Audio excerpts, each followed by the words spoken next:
Let's go. Saul was 30 years old when he became king, Let's and he play reigned some over Israel 42 years. rock and And Saul music chose with 3,000 Samuel. men from Israel. 2,000 were with him at Michmash and in the hill country of Bethel, and 1,000 were with Jonathan at Gibeah in Benjamin. The rest he sent back to their homes. Jonathan attacked the Philistine outpost at Geba, and the Philistines heard about it. Then Saul had the trumpet blown throughout the land and said, "Let the Hebrews hear!" So all Israel heard the news. Saul has attacked the Philistine outpost. And now Israel has become obnoxious to the Philistines. And the people summoned to join Saul at Gilgal. The Philistines assembled to fight Israel with 3,000 chariots, 6,000 charioteers, and soldiers as numerous as the sand on the seashore. They went up and camped at Michmash, east of Bethaven. When the Israelites saw that their situation was critical and that their army was hard-pressed, they hid in caves and thickets among the rocks and in pits and cisterns. Some Hebrews even crossed the Jordan to the land of Gad and Gilead. Saul remained at Gilgal, and all the troops with him were quaking with fear. He waited 7 days, the time set by Samuel. But Samuel did not come to Gilgal, and Saul's men began to scatter. So he said, "Bring me the burnt offering and the fellowship offerings." and Saul offered up the burnt offering. Just as he finished making the offering, Samuel arrived, and Saul went out to greet him. "What have you done?" asked Samuel. Saul replied, When I saw that the men were scattering, and that you did not come at the set time, and that the Philistines were assembling in Michmash, I thought, now the Philistines will come down against me at Gilgal, and I have not sought the Lord's favor. So I felt compelled to offer the burnt offering. "You have done a foolish thing. Samuel said, You have not kept the command the Lord your God gave you. If you had, he would have established your kingdom over Israel for all time. But now your kingdom will not endure. The Lord has sought out a man after his own heart and appointed him ruler of his people, because you have not kept the Lord's command." Then Samuel left Gilgal and went up to Gibeah in Benjamin. And Saul counted the men who were with him. They numbered about 600. Saul and his son Jonathan and the men with them were staying in Gibeah in Benjamin, while the Philistines camped at Michmash. Raiding parties went out from the Philistine camp in 3 detachments. One turned toward Ophrah in the vicinity of Shul, another toward Beth-horon, and the third toward the borderland overlooking the valley of Zeboiim, facing the wilderness. Not a blacksmith could be found in the whole land of Israel, because the Philistines had said, "Otherwise the Hebrews will make swords or spears." So all Israel went down to the Philistines to have their plow points, mattocks, axes, and sickles sharpened. The price was 2/3 of a shekel for sharpening plow points and mattocks, and 1/3 of a shekel for sharpening forks and axes and for repointing goads. So on the day of the battle, not a soldier with Saul and Jonathan had a sword or spear in his hand. Only Saul and his son Jonathan had them. Now a detachment of Philistines had gone out to the pass at Michmash. One day, Jonathan, son of Saul, said to his young armor-bearer, "Come, let's go over to the Philistine outpost on the other side." But he did not tell his father. Saul was staying on the outskirts of Gibeah under a pomegranate tree in Migron. With him were about 600 men, among whom was Ahijah, who was wearing an ephod. He was a son of Ichabod's brother, Ahitub, son of Phinehas, the son of Eli, the Lord's priest in Shiloh. No one was aware that Jonathan had left. On each side of the pass that Jonathan intended to cross to reach the Philistine outpost was a cliff. One was called Boses, and the other Sina. One cliff stood to the north toward Michmash, the other to the south toward Geba. Jonathan said to his young armor-bearer, "Come, let's go over to the outpost of those uncircumcised fellows. Perhaps the Lord will act in our behalf. Nothing can hinder the Lord from saving, whether by many or by few." Do all that you have in mind. His armor-bearer said. Go ahead. I am with you, heart and soul. Jonathan said, Come on then. We will cross over toward them and let them see us. If they say to us, wait there till we come to you, we will stay where we are and not go up to them. But if they say, come up to us, we will climb up, because that will be our sign that the Lord has given them into our hands. So both of them showed themselves to the Philistine outpost. Look, Said the Philistines. the Hebrews are crawling out of the holes they were hiding in. The men of the outpost shouted to Jonathan and his armor-bearer. Come up to us, and we'll teach you a lesson. So Jonathan said to his armor-bearer. Climb up after me. The Lord has given them into the hand of Israel. Jonathan climbed up, using his hands and feet, with his armor-bearer right behind him. The Philistines fell before Jonathan, and his armor-bearer followed and killed behind him.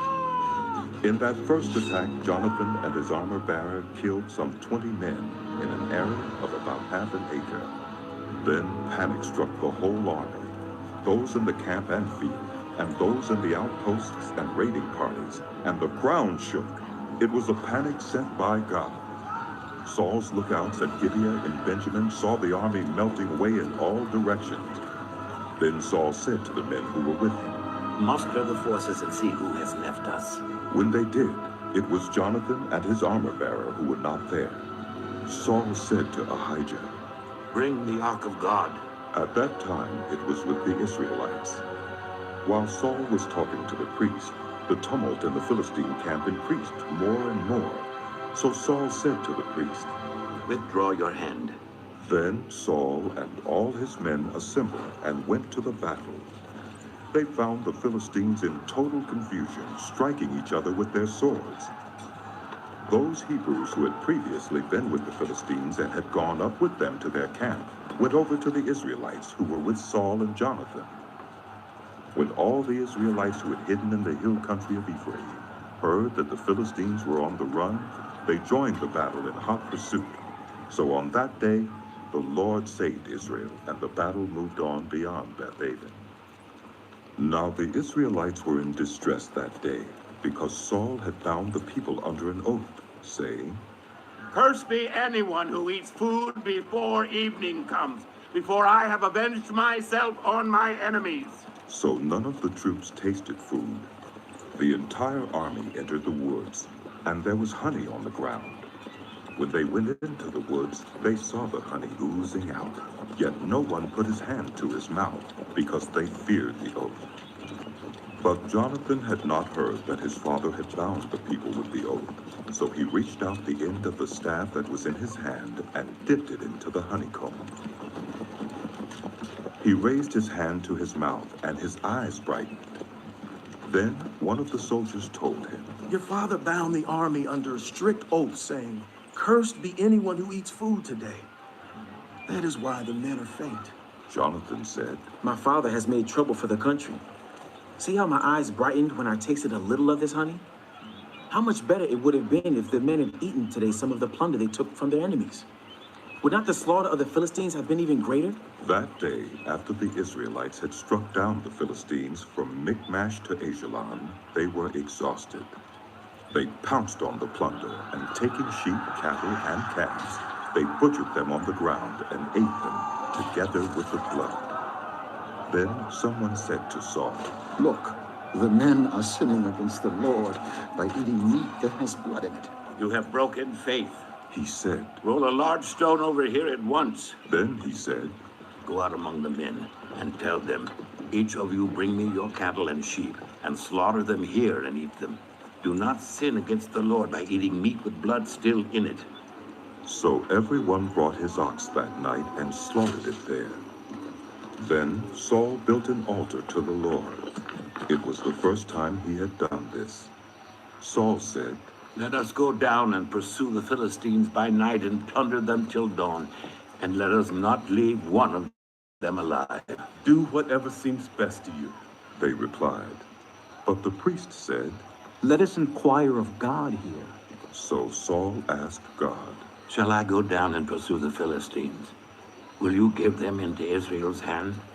But God did not answer him that day. Saul therefore said, Come here, all you who are leaders of the army, and let us find out what sin has been committed today.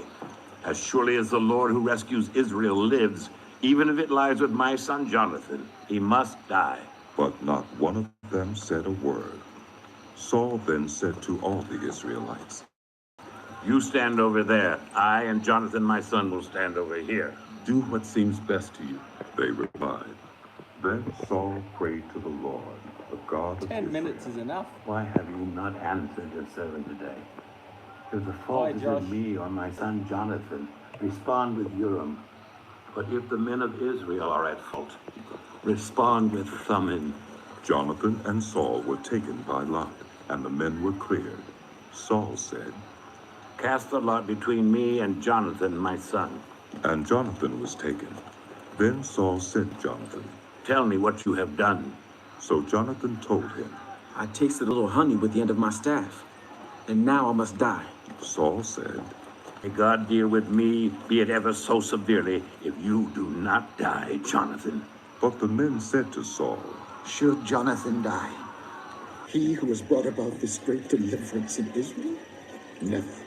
As surely as the Lord lives, not a hair of his head will fall to the ground, for he did this today with God's help.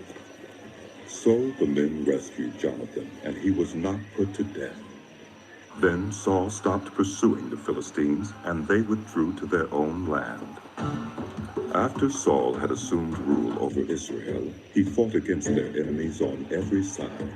Moab, the Ammonites, Edom, the kings of Zophah, and the Philistines. Wherever he turned, he inflicted punishment on them.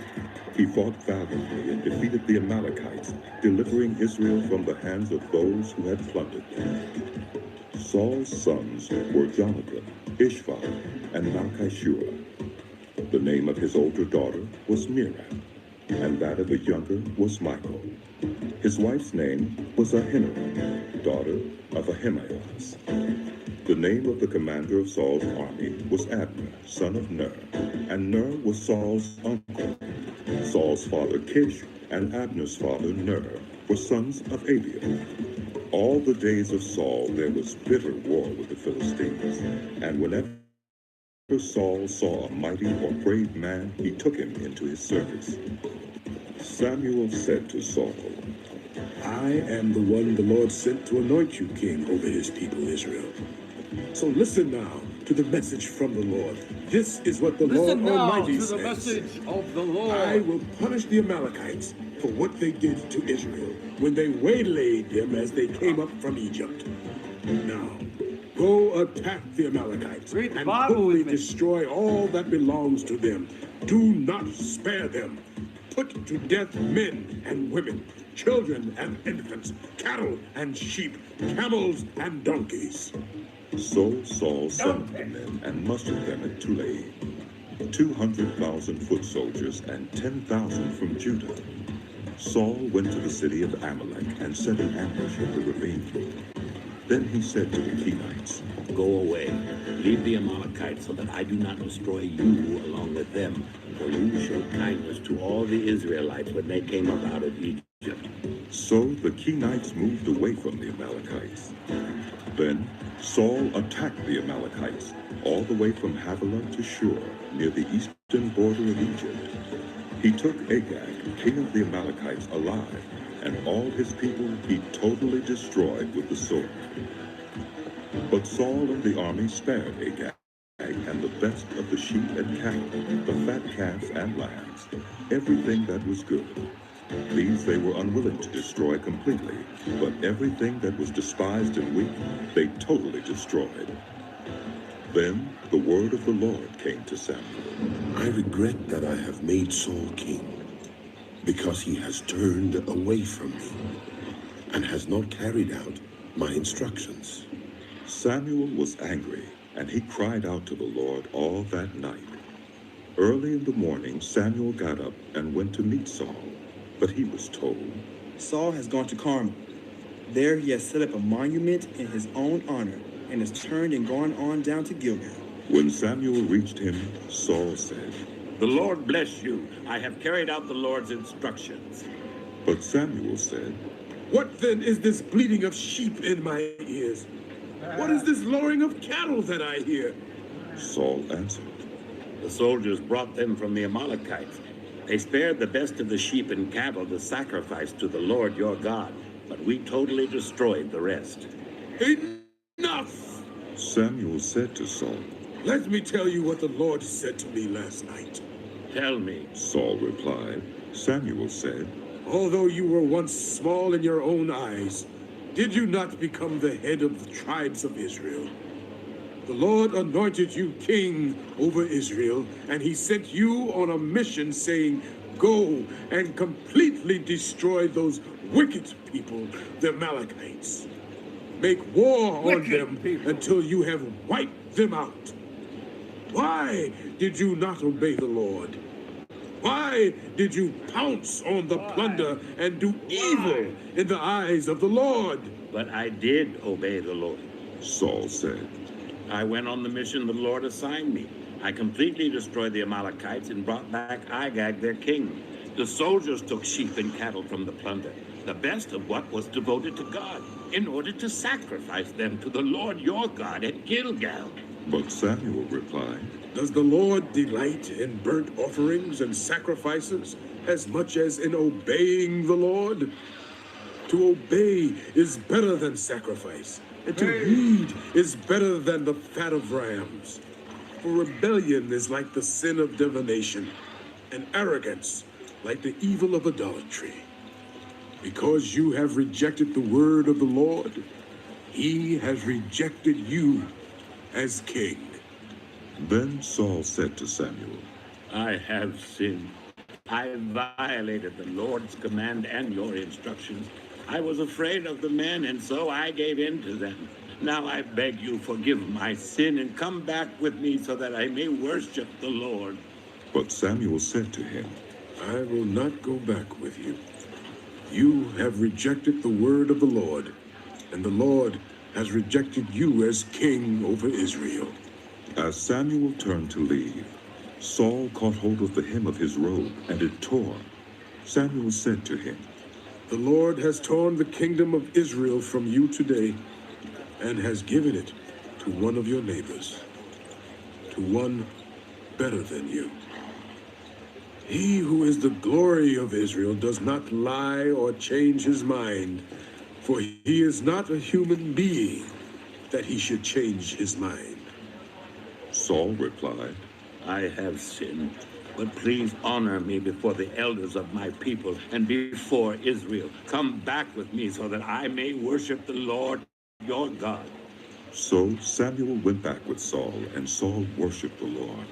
Then Samuel said, Bring me Agag, king of the Amalekites. Agag came to him in chains, and he thought, Surely the bitterness of death is past. But Samuel said, As your sword has made women childless, so will your mother be childless among women. And Samuel put Agag to death before the Lord at Gilgal. Then Samuel left for Ramah, but Saul went up to his home in Gibeah of Saul. Until the day Samuel died, he did not go to see Saul again, though Samuel mourned for him. And the Lord regretted that he had made Saul king over Israel. The Lord said to Samuel, How long will you mourn for Saul, since I have rejected him as king over Israel? Fill your horn with oil, and be on your way. I am sending you to Jesse of Bethlehem. I have chosen one of his sons to be king. But Samuel said, How can I go? If Saul hears about it, he will kill me. The Lord said, Take a heifer with you, and say, I have come to sacrifice to the Lord. Invite Jesse to the sacrifice, and I will show you what to do. You are to anoint for me the one I indicate. Samuel did what the Lord said. I've got to go. When he arrived at Bethlehem, the elders of the You town finish it trembled yourself. when they met him. They asked, So up to Samuel 16. Samuel replied, Oh yeah. Yes, in peace. I have come to sacrifice